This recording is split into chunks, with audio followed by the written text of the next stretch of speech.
os nossos convidados de hoje, a Maria Amélia Pini Ferro, que é presidente da APAE. Maria Amélia, obrigado por ter atendido nossa reportagem, prazer recebê-la aqui. Eu que agradeço. E também conosco o José Francisco Sandrin. Sandrin, bem-vindo aqui ao Cidade 360, que ocupa hoje a tesouraria, né, a área financeira lá da APAE, não é isso? É a coordenação geral. Coordenação geral. Isso. Muito bem. Bom, é óbvio, né, Maria Amélia, que há uma grande ansiedade de todos, né, diante do quadro que se apresentou e uma preocupação da comunidade em especial de que os serviços, né, prestados pela APAE tenham continuidade. O que você avaliou nesse período, né, que está à frente da entidade, e como é que você tem reagido diante de tantos fatos importantes e uma mensuração surpreendente em termos de valor de desvio, algo milionário, hein? Fala entre 6 e 8 milhões de reais. Como é que você recebe essa notícia fazendo parte desse corpo e naturalmente não tendo participado diretamente disso, mas herdando, vamos dizer, essa herança não nada agradável? Bom, primeiro eu lamento esse fato horroroso, essa tragédia que se abateu sobre a APAE. A APAE é uma instituição reconhecida, isso chocou o Brasil e a sociedade, principalmente a sociedade que acredita, confia nos nossos serviços. Nós, num primeiro momento, nós todos fomos pegos de uma surpresa tremenda. Fizemos reunião com pais, com professores, contratamos psicólogos para apoiar nossos professores, porque a APAE não podia parar um minuto e não parou. Nosso atendimento continua, nós temos mais de 1.300 alunos, ao todo são 2.800 assistidos, né, que recebem serviço, um total de 4.000 atendimentos por mês, então isso não pode parar. Agora, Maria Amélia, você fazia parte da direção, qual que era o teu cargo anterior lá? Desde abril eu era vice-presidente. E você, mesmo trabalhando como voluntária, não teve nenhuma percepção nesse período de que as coisas estavam fugindo ao controle? Não. O que eu quero esclarecer é assim, nós todos voluntários, nós somos voluntários, nós não temos salário para estar lá presente, estar na APAE. Nós doamos parte do nosso tempo para estar ali acompanhando. E tínhamos e temos ferramentas de controle que agora se mostraram insuficientes. Por exemplo, a auditoria que vocês contrataram. Por exemplo, a auditoria que nós temos, né? Então nós estamos com uma perícia que está detectando o volume do que aconteceu lá dentro e nos apontando a forma correta de acompanhar e não permitir que isso aconteça mais. Ô Sandrinho, você fazia parte também, você era do Conselho Fiscal nesse período ou não? O que aconteceu? O Conselho Fiscal também é de voluntários e o fato da auditoria apontar que estava tudo certo não chamava a atenção de vocês nenhum tipo de irregularidade? Olha, Cafeu, primeiramente, bom dia a todos. Bom dia. O nosso trabalho no Conselho Fiscal, ele dentro do Estatuto, ele é até limitado. Sabe por quê? Ele ali diz em 3 linhas que esse trabalho é referendar a auditoria de balanço, né? Em cima disso, analisar e validar. Ou seja, quando você tem um parecer, né, da empresa de auditoria, que não é de Bauru, e validando aquilo que foi feito, obviamente existe uma confiança de que tudo esteja caminhando bem, né? Tem um período aí que eu acho que atrapalhou bastante, embora já vá ficando distante, que eu acho que um marco bem divisório disso aí foi a pandemia, que onde você, anteriormente, não só eu, como acredito que os demais membros da diretoria, tinha uma presença mais frequente na APAE, né? Eu não quero me justificar aqui, mas eu tive problemas pessoais de saúde na minha família que depois de 2021 para cá me prejudicaram bastante em termos de voluntariado. E inclusive com justificativas das minhas ausências, né? Quer dizer, e a pandemia com essa coisa à distância, realmente você acaba não tendo aquele olhar, né, operacional. Porque nós ficamos sabendo que a própria auditoria pedia remotamente as informações. Quer dizer, não tinha nada ali. E tem que esclarecer, né, Sandrinho, você que é do ramo, eu também, né, que você tem uma auditoria de balanço e tem uma auditoria de processo, né? Exatamente. A auditoria de processo não era estabelecida na entidade, né? Não, nunca foi. Nunca foi. E eu acho que, desculpa aí um pouco da ironia, mas no nosso caso, hoje, né, deveria haver, pensando no passado, um conselho de detetives, porque a coisa foi tão bem engendrada, né? Houve um nível de comprovação documental que sim, era difícil pegar. Na medida que nós vamos tomando conhecimento do inquérito, né, e como tudo transcorreu, realmente causa assim, uma certa perplexidade da forma como foi. O Maria Amélia, eu estive lá no último sábado e sim, que teve, não esse, no anterior, que teve o Abrace lá, e eu vi alguns pais e até professores abordando você, dizendo, olha, continuam pessoas indicadas aqui pelo Roberto, tem parentes ou alguém conhecido da Cláudia Lobo. Vocês não pensaram nesse momento, sem cometer injustiça, sim, naturalmente, de dar um basta nisso, até para acabar com qualquer tipo de especulação de que ainda continue na entidade algum tipo de prevalência daquilo que foi pensado pelo Roberto e a antiga direção? Sim. Nós fizemos e nós vemos fazendo desde quando tomamos posse, eu, Sandrinho, a gente vem fazendo esse tipo de renovação. Já saíram vários dos parentes acusados, né? Mas nós não podemos cometer injustiça. Logo no primeiro dia eu disse para todos, parente ou não, tendo qualquer envolvimento ou não trabalhando bem, sai. Parente ou não, se estiver trabalhando bem, fica. É isso. Essa é a posição de vocês. É a nossa posição. Vocês não querem fazer uma injustiça de jeito nenhum. Não seria injustiça, mas sim, dar uma resposta a esses que estão indagando, que seria o momento, talvez até mesmo, porque como tem a figura da dispensa sem justa causa, né? Poderia ser o quê? Uma limpa, né? Naturalmente, sim, nisso. Né? Nós estamos fazendo, vocês vão acompanhar que nós estamos fazendo. Tá. Quer complementar, Sandrinho? Eu gostaria. Logo no início dos nossos trabalhos, na presença do Ministério Público, foi nos cobrado uma ação muito forte em cima de revisão de quadro, né? Enfim, do que está sendo comentado aqui. E nós dissemos naquela oportunidade que, num primeiro momento, nós tínhamos que ter um tempo, né, para poder entender o que estava acontecendo, conhecer as pessoas, porque em 15 dias de presente, nós vimos que muitas das coisas que se faz hoje na PAI, ou que vinham sendo feitas, elas ficavam muito na memória das pessoas, né? Você não tinha ali redigido um plano de trabalho. Não tinha os processos materializados. Não tinha os processos materializados, né? Então nós pedimos e acreditamos que dentro daquilo que nós comentamos na oportunidade, vem sendo feito, né? Recentemente nós tivemos demissões assim pesadas, né? Não vale aqui comentar nome nem nada, mas dentro dessa linha. Já pensando nessa resposta. Agora surgiu muita gente sabendo que vocês viriam perguntar, porque uma das pessoas que está presa teria sido uma financeira que foi já dessa nova gestão. O que aconteceu especificamente com ela? Ela foi indicada por vocês? Ela estava já na estrutura? Não, ela estava na estrutura. Então ela não foi contratada? Não. Então ela substituiu a antiga tesoureira ou financeira ou não? Não. Explica então esse fato que está meio truncado aí, essa questão. Havia um financeiro, em janeiro o contrato dele foi cancelado, né? Ele foi demitido e foi substituído por essa financeira lá, final de janeiro. Ainda na gestão do Roberto. Ainda na gestão do Roberto. Aí que agora pegou, porque chegou a informação sim, que ela faria parte dessa nova gestão. Não, né? Não, inclusive ela foi a primeira pessoa a ser chamada na nossa sindicância.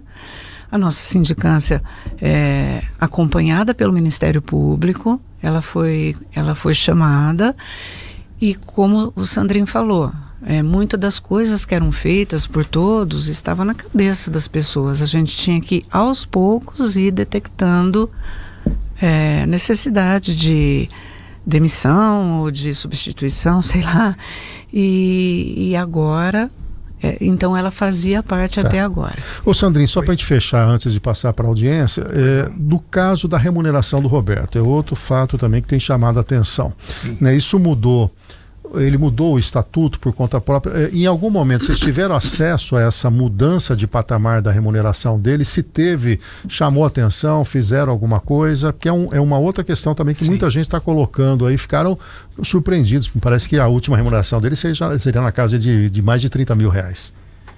Não, isso aí foi definido em assembleia, que ele teria um salário. Mas não nesse valor, né? Num valor bem inferior, talvez aí na época. E aí ele teve um ato unilateral, é isso? Sim. Ele se auto-aumentou. Uma atitude, digamos, monocrática, né? Ele foi se auto-concedendo reajustes. Sem passar por assembleia. Até sem passar. Se apegando a uma lei, que me foge aqui agora o número, que delimita o salário de qualquer ente público a 70% do que ganha o presidente da República. Tá. Esse foi o raciocínio utilizado por ele, né? Pelo que consta, ouvindo internamente, inclusive o nosso jurídico, foi colocado dessa maneira, né?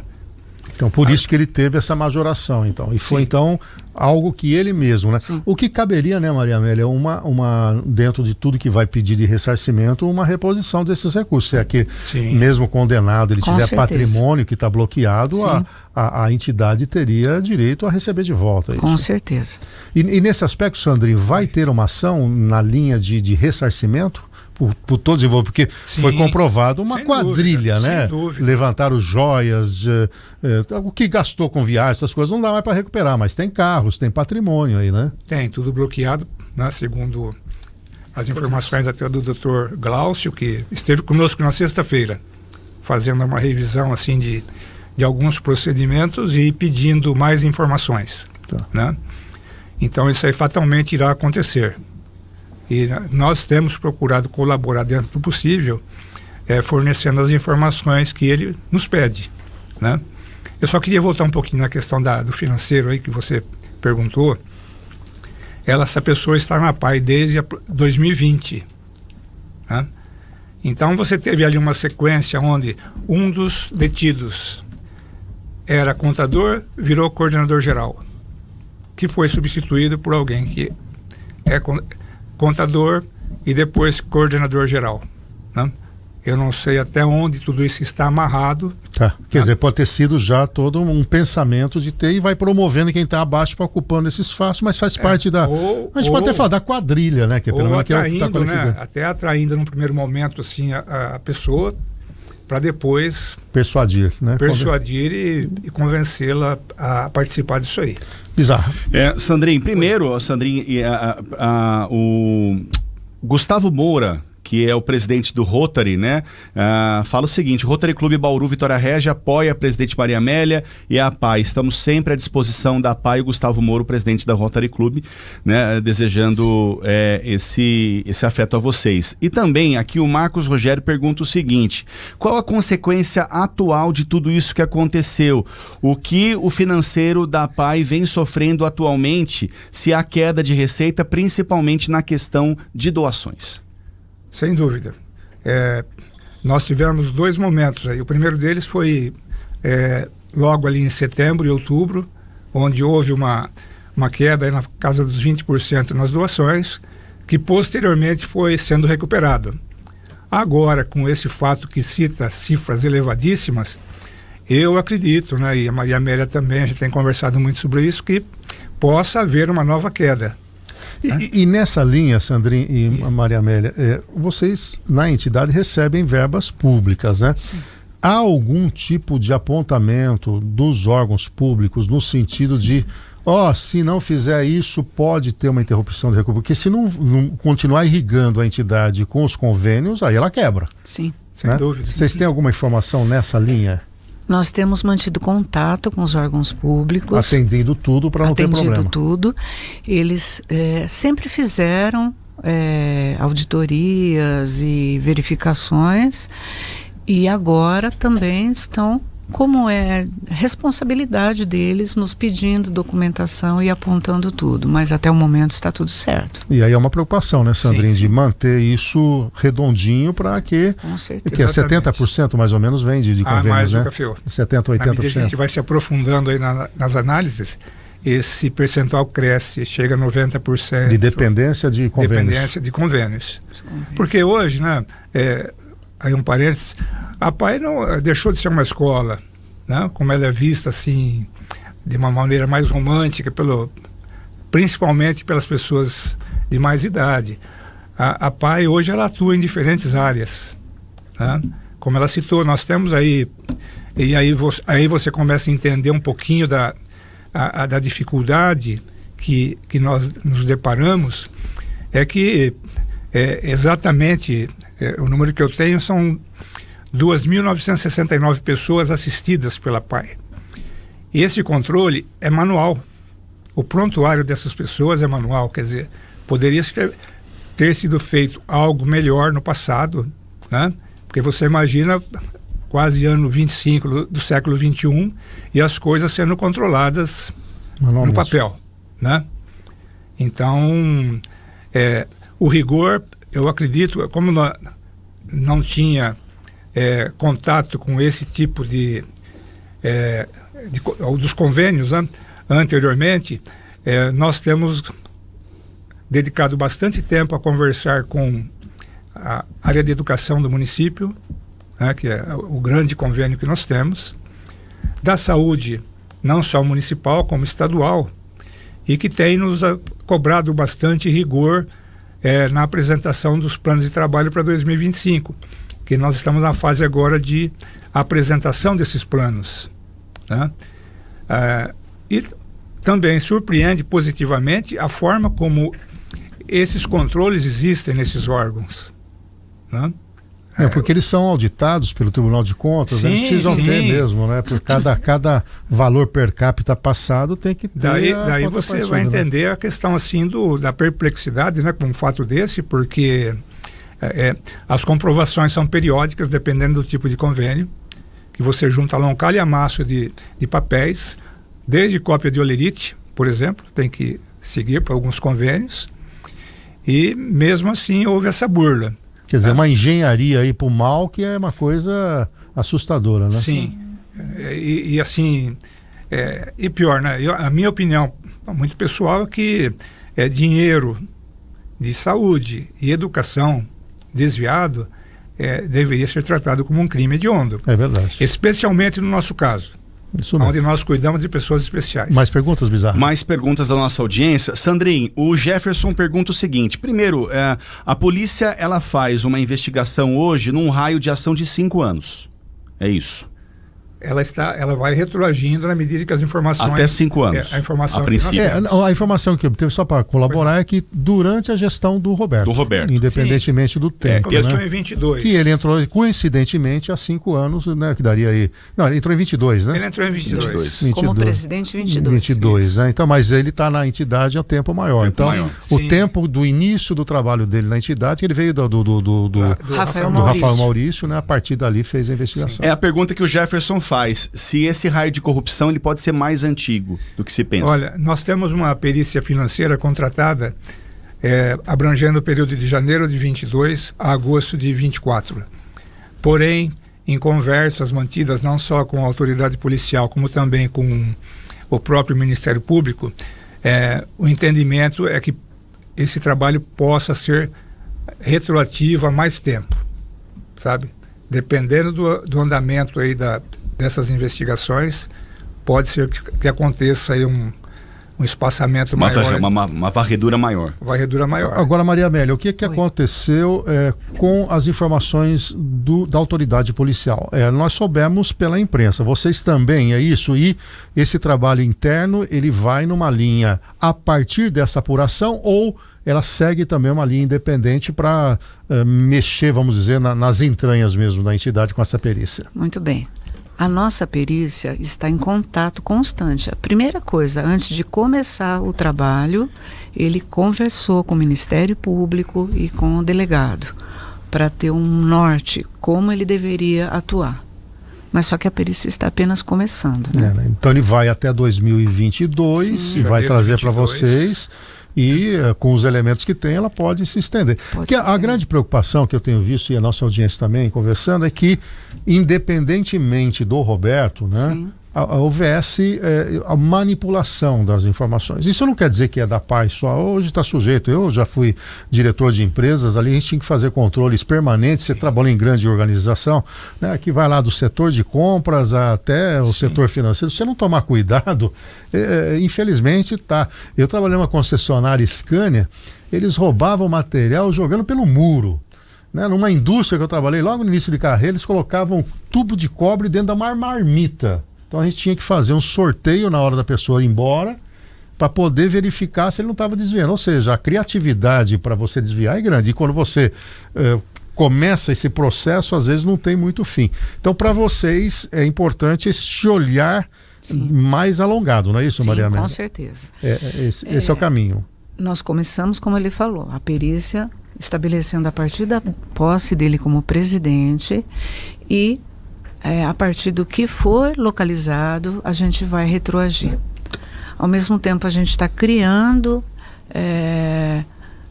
formas de acompanhar, técnicas de compliance, né, de boas práticas, né? A federação tem ajudado a Federação das APAIs? Por enquanto, não. Não. Mas vocês pediram ajuda ou não? Não. Quem tem nos ajudado bastante é a população de Bauru. As entidades de classe têm nos apoiado muito, agora mesmo nos apoiando pelo microfone, né? O Rotary. O Rotary, no caso, mas todos estão muito junto conosco. Ô Sandrinho, para a gente dar tranquilidade para a nossa população, porque eu penso assim, ocorreu, ponto final, vocês são voluntários, agora assumem um posicionamento mais contundente, no teu caso, assumindo uma área importante.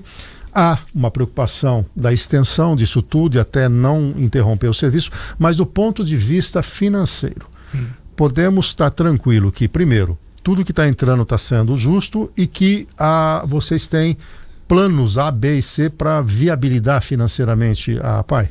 Ou não? Nesse aspecto, você vai ter, vamos dizer, um controle mais rigoroso, ok. E eu preciso de quê para poder seguir em frente? Porque você tem os convênios, mas também tem aquelas verbas próprias, né? Sem dúvida. Nós temos tido cuidado de analisar tudo isso, e existe sim, nós temos projetos, né, para tentar viabilizar futuramente.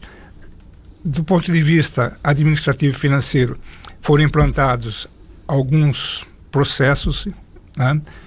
Por exemplo, pega o caso lá que chamou atenção do descarte de materiais. Quer dizer, hoje existe um procedimento definido com assinatura e ciência de todas as pessoas que conduzem isso aí, né?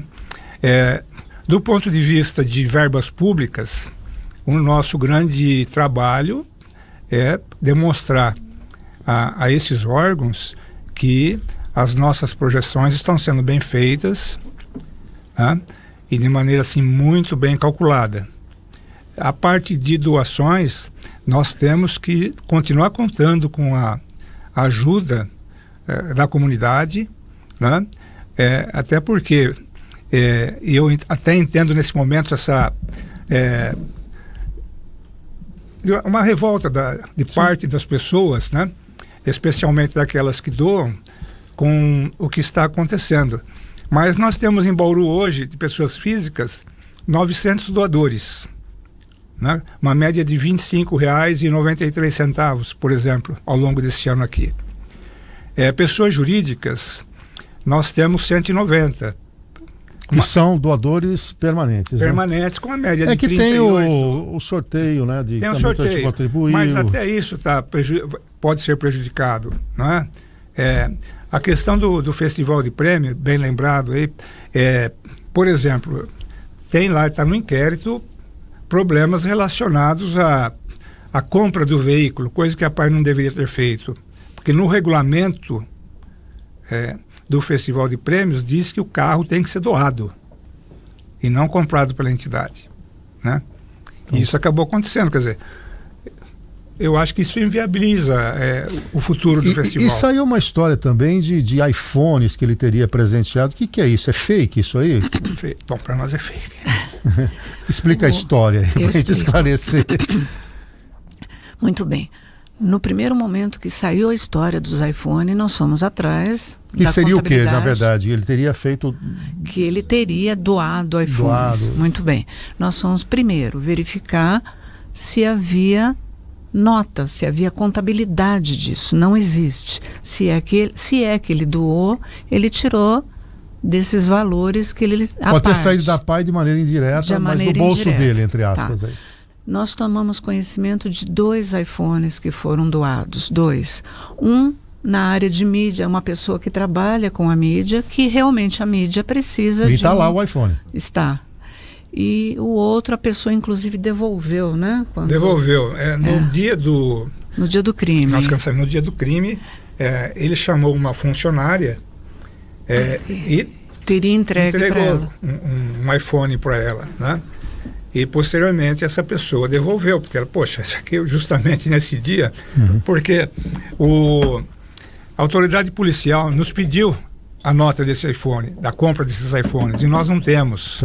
Tá? O Colinter lembra aqui que a autoridade policial fala que é do dinheiro desviado, né? Quer dizer, ninguém não vai tirar do salário dele, né? Ele acabou, quer dizer, indiretamente saiu da PAI, né? Só não tem o documento fiscal. É como se você estivesse dizendo para mim, ó, eu não tenho como controlar o que ele fez com esse dinheiro ali na ponta. É isso, né? Essa é a colocação, né? Sim. Então ele não registrou, contabilizou. Não. Mesmo esse que está com a profissional da área de comunicação? Mesmo esse. E está com ela até hoje. Esse é o sabido. Não, estava com ela. Estava, não está mais. Então esses 2 foram doados por ele, não pela entidade, mas vocês incorporaram no patrimônio da PAI nesse momento. É isso? Sim. As pessoas espontaneamente devolveram. Sim. Em tese, teria que devolver para ele, né? Se ele tivesse fora. Bizarra, uma última questão aí da nossa audiência. Tem uma pergunta aqui, olha, o Luiz Carlos faz a seguinte colocação, ele trabalha numa entidade, ele não quer falar, claro, a entidade, mas que eles mudaram os padrões de compliance da entidade e informatizaram todo o processo, dando transparência, inclusive no site dessa entidade. Né? O que a PAI pensa em fazer a partir de agora nesse processo de informatização desses dados e entregá-los a um portal de transparência? Nós já começamos isso. Nós já estamos conversando, estamos em negociação dessa informatização, inclusive com a entidade que desenvolveu um software que acompanha perfeitamente todo o processo da PAI. Já estamos em negociação, estamos quase concluindo essa negociação. Bom, vamos implantar. Para a gente fechar então, o Sandrinho colocou do ponto de vista financeiro, eu queria agora o teu posicionamento, né? A disposição dessa diretoria com esse futuro, né? Nós estamos aí já nos avizinhando de 2025, esse ano não teve, não tiveram algumas promoções que sustentam financeiramente.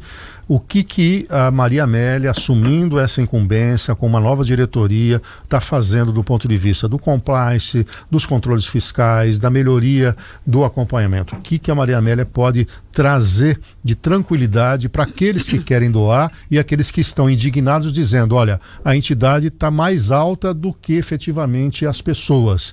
O que você pode passar de perspectiva para todos nós? O que eu passo de perspectiva é que nós estamos criando esses sistemas, em muito breve todos vão saber, vão ter conhecimento do que nós estamos colocando em prática e pedir o apoio da sociedade para continuar. Nós estamos tendo apoio, como eu falei, da mídia, das entidades de... Os clubes de serviço. Entidades de classe. As entidades de classe e da população em geral. Eu tenho recebido contatos de pessoas, como que eu posso fazer para ajudar? Ao mesmo tempo que tem muita gente assustada com o que aconteceu, tem muita gente preocupada em não permitir que a entidade pare. A PAI vai fazer 60 anos no começo do próximo ano.